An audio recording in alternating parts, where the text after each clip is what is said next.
Dol. Assalamualaikum warahmatullahi wabarakatuh. Kami dari kelas 10 KC1 akan membacakan sedikit tentang sejarah kelam Jembatan Ratapan Ibu, saksi bisu pembantaian para pemuda Payakumbuh oleh para penjajah. Masa penjajahan di Indonesia selama lebih dari 3 abad menyisakan banyak sekali duka dan nestapa bagi penduduk pribumi. Tidak hanya di Pulau Jawa, namun hampir merata di seluruh penjuru Nusantara. Setiap pergerakan yang dianggap mengancam keamanan dan stabilitas para penjajah, maka akan segera ditumpas dan dimusnahkan bagaimanapun caranya. Dari sekedar penangkapan dan pembubaran, sampai pembantaian yang menewaskan puluhan, bahkan ratusan nyawa secara brutal. Beberapa lokasi menjadi saksi bisu sejarah kelam bangsa ini dan masih bisa kita lihat dan kunjungi sampai sekarang. Satu di antaranya adalah sebuah jembatan yang diberi nama Jembatan Ratapan Ibu di Payakumbuh, Sumatera Barat. Jika melihat tampilannya sekarang dan mengenyampingkan nama jembatan ini, mungkin orang yang melintas tidak akan tahu apa yang terjadi tepat di jembatan kokoh ini pada masa penjajahan dahulu. Jembatan Ratapan Ibu dibangun pada tahun 1818 dengan panjang kurang lebih 40 meter dan lebar 8 meter. Dahulu jembatan ini adalah jembatan Batang Agam.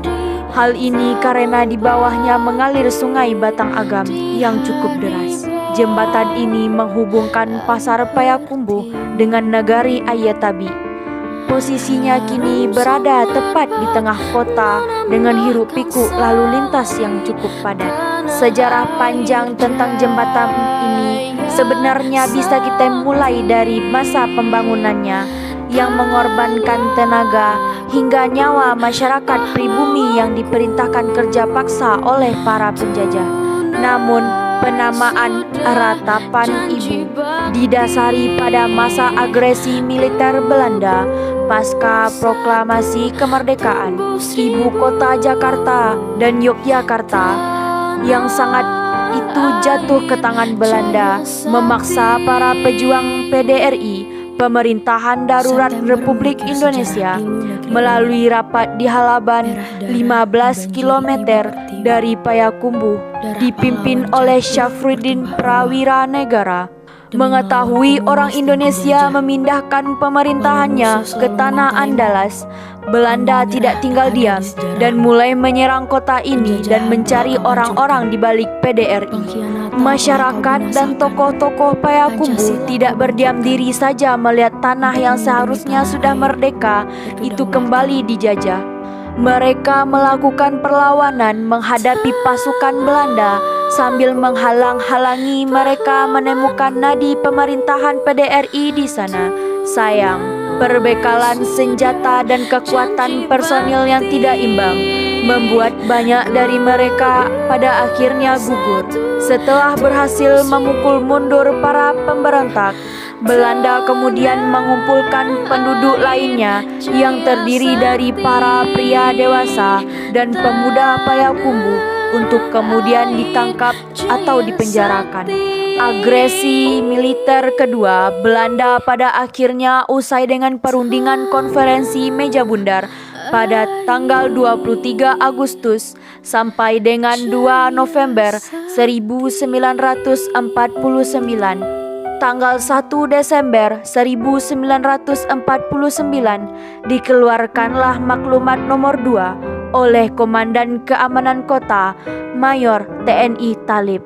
Maklumat ini menyatakan Belanda akan meninggalkan daerah Baso dan kota Payakumbuh pada tanggal 3 Desember 1949 mulai pukul 6 pagi hingga 4 Desember 1949 pukul 6 pagi. Maklumat juga menyatakan agar masyarakat menjaga keamanan dan ketentraman wilayah ketika pasukan Belanda meninggalkan daerah Payakumbuh.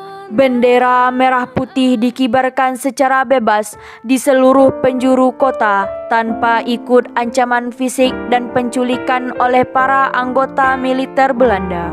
Hengkangnya Belanda terasa seperti kembalinya angin segar yang selama ini hilang di udara Payakumbuh. Anak-anak, orang tua, dan istri para pejuang yang sebelumnya diculik menunggu pembebasan dan kepulangan anggota keluarganya. Namun naas, mereka tidak pernah kembali pulang ke rumahnya. Dan yang lebih memilukan, ditemukannya jasad-jasad tak bernyawa di aliran Sungai Taram 50 kota yang berada di hilir aliran Sungai Batang Agam. Ternyata para tahanan tidak dipenjara, melainkan dieksekusi dengan cara ditembak dalam keadaan terikat di tepi jembatan Batang Agam, dan jasadnya dibiarkan jatuh dari jembatan lalu hanyut terbawa arus air. Mengetahui hal itu, para orang tua dan keluarga dari para pejuang lantas histeris dan meratapi kepergian anak atau suaminya secara tragis di tepian jembatan Batang Agam.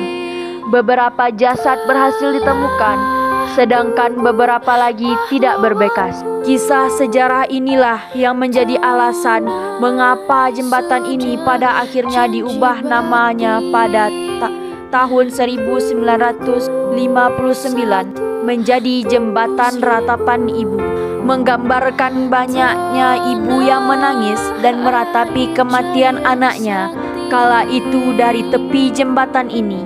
Selain namanya yang diubah, pada 1980 turut dibangun juga sebuah monumen berbentuk seorang ibu yang tengah menangis sambil menunjuk ke arah jembatan ini. Monumen ini juga terdapat relief keadaan pilu yang terjadi tepat di jembatan ini pada masa agresi militer Belanda kedua.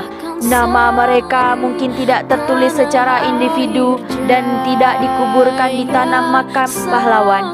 Namun, Jembatan Ratapan Ibu yang masih membentang kokoh hingga hari ini menjadi saksi bisu perjuangan dan kesengsaraan sudah dialami oleh masyarakat kota Payakumbuh pada masa-masanya yang sulit. Jembatan Ratapan Ibu juga menjadi bukti bagaimana pengorbanan pejuang yang merelakan dirinya demi kemerdekaan bangsa. Atas